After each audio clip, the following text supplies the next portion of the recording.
This is the player that, according to John Schneider, Aiden Durde was pounding the table for. Schneider joked that Durde wouldn't have shown up for work the next week if they didn't select him. So let's find out why the Seahawks were so obsessed with this 290-pound tweener from Notre Dame. We're going to start with Riley Mills as a pass rusher because he was one of the most productive pass rushers in the country last season. That doesn't get talked about enough. Per PFF, he was tied for first in the nation in sacks, and he was top 10 in pressures and pass rush win rate. That is some impressive production. And there are three things that made him such a productive player. The first is his hand usage and his technique, which is actually rather refined for a player that is just coming out of college. Here he aligns as the 3 technique over the left guard, and on this play he's using a club rip move to leave the blocker in the dust. Mills starts by demonstrating his fantastic get off. This is a club rip move from Riley Mills, and he sets it up with a stutter step that completely gets the guard off balance. After that, he finishes the job with a club from his left hand and a rip from his right hand to keep himself clean. This is just about as fast as you can win, and when you're watching Riley Mills tape, it is moments like this that have you believe that this guy could be special. His athleticism speaks for itself, but he's also rather experienced at stringing moves together and weaponizing this ability to impact the game. One of the most impressive things about how he rushes the passer is how quick he is when moving laterally. On this play, he just jumps around the offensive lineman. His first step darts inside, and he brings his hands up as if he's going to bull rush. But this is a trap for the guard. Mills is trying to get him to prepare to anchor down and stop this bull rush that he thinks is coming. That is exactly what Mills wants.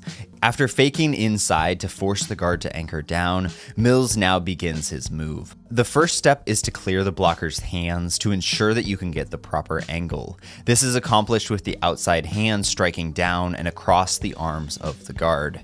After that, he uses his inside hand to complete the move. This just leaves the blocker without anything to block. Mills jumps around him and prevents him from landing his punch. After securing the quick win, Mills is unfortunately not able to bring the quarterback down. The guard is able to get just enough of a shove, and the quarterback steps up to avoid the sack. But the rest of the defensive line comes through and they get the sack after Mills flushed the quarterback from the pocket. So at the end of the day, this is still a tremendous win from Mills. So far, we've covered his technique and his athleticism and how he pairs those together to be a dominant pass rusher. But another way that Mills won was his combination of power and quickness off the snap. I'm not saying that he is a dominant bull rush, we'll get to that later, but he has really good get off, and that often allows him to win with his power. Let's look at this play against Georgia Tech. Here, Mills is aligned as a 3 technique, and again, he wins with his athleticism. He just gets off of the ball too quickly. Mills has already made contact with the guard before he's able to get his second foot down. The guard just isn't ready yet, and he's not able to anchor down. Mills puts him on skates and continues to power his way towards the quarterback. The ball does get out quickly, so Mills isn't really able to impact the throw, but this is an excellent example of winning with power. Lastly, Mills is a beast on stunts. When you're talking about players that you want to deploy in stunts, you want someone with a blend of athleticism to be able to quickly loop and slant, and they need to also have the power to cause disruption when they arrive. That is Mills' exact profile. Let's watch one of Mills' sacks from last year, again against Georgia Tech. Notre Dame is running a torch stunt with this 2-eye technique and Riley Mills. In a torch stunt, both players read the center and adjust to which way he turns. Now, against this front from the defense, the center is almost always going to turn towards the 2-eye because he's closer, and leaving a guard to deal with a player that is aligned that far inside, it's just not something that offenses want to do. So Notre Dame knows how this is going to work. The center is going to turn towards the 2-eye technique, and then the game is on. Mills will slant inside to attack the center, and at the same time, the 2-eye is going to loop around Mills to attack the opposite guard. Right here, the defense has already won. What began as a 3-on-2 with the offense having the advantage is now a 1-on-2 with this guard split between staying with Mills or picking up the looping defensive tackle from the other side. The right guard and center are more or less helpless on this torch stunt. The beautiful thing about stunts is that whether you're setting them up like Mills is on this play or you're the looper, both players are ready to win. Here the guard decides to pass off Mills to pretty much no one and go to try to pick up the looper. That frees up Mills to turn the corner, track down the quarterback, and get the sack. We've covered a lot of really great tape, but I would say that what he does on stunts and loops might be his best tape. He has everything that you could look for. So he really does have a rather complete pass rushing skill set. He wins with his technique, he wins with his get off, and he wins with his athleticism in stunts. At this point, you're probably wondering how this guy got out of the first round, much less made it to the 5th round, but it's kind of all downhill from here. While yes, as a pass rusher, he has a very well-rounded skill set, his true bull rush does leave something to be desired. Again, since he's just 290 pounds, he doesn't really have overwhelming strength. This isn't too much of a concern as we've looked at his blend of finesse and power that's usually able to get the job done, but there are some times on tape where he does look helpless against stronger offensive linemen. It's not a big concern, but it is one thing that holds him back as a pass rusher, and he's going to have to improve his power to match the improved strength at the NFL level.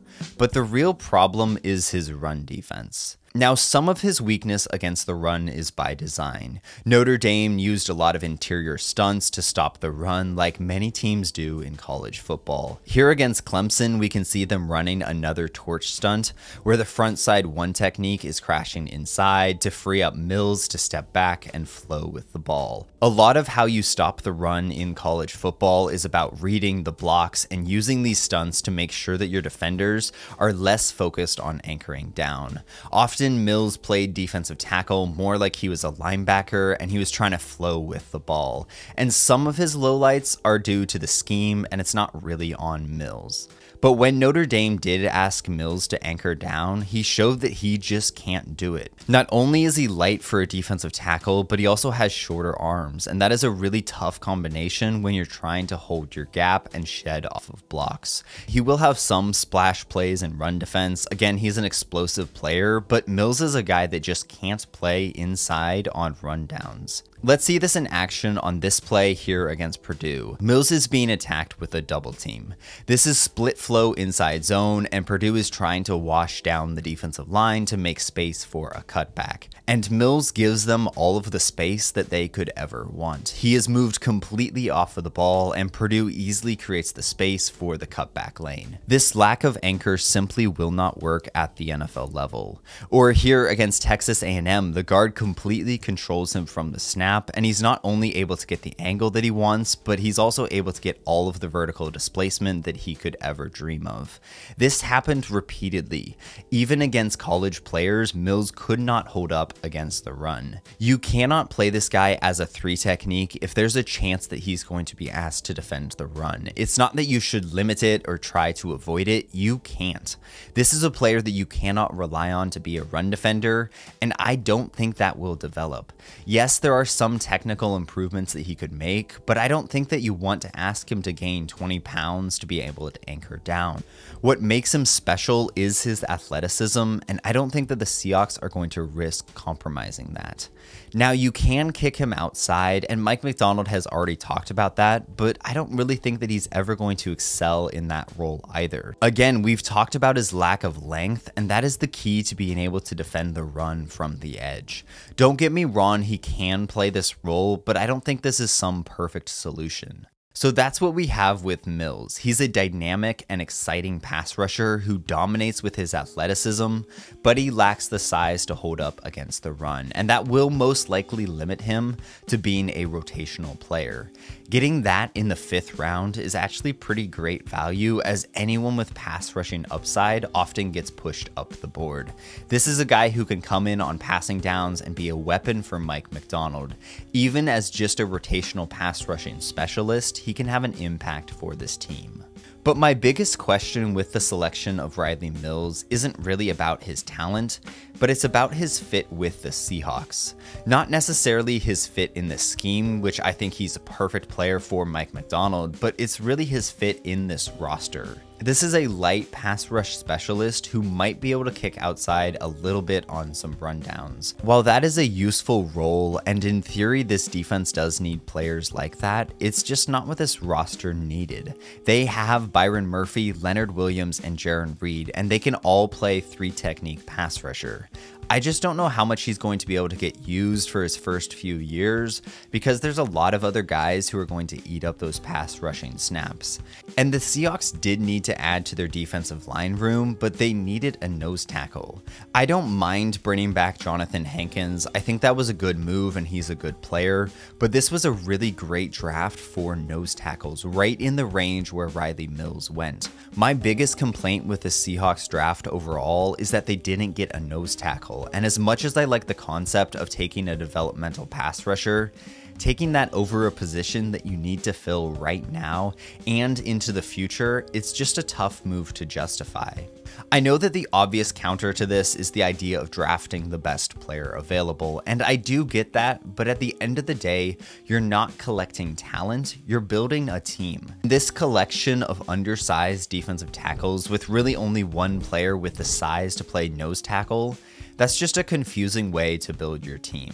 Ultimately, I'm giving this selection a C+ grade. I don't hate the pick, don't confuse what I'm saying, but I do think that with every selection, you're trying to find the blend of talent and fit with the team.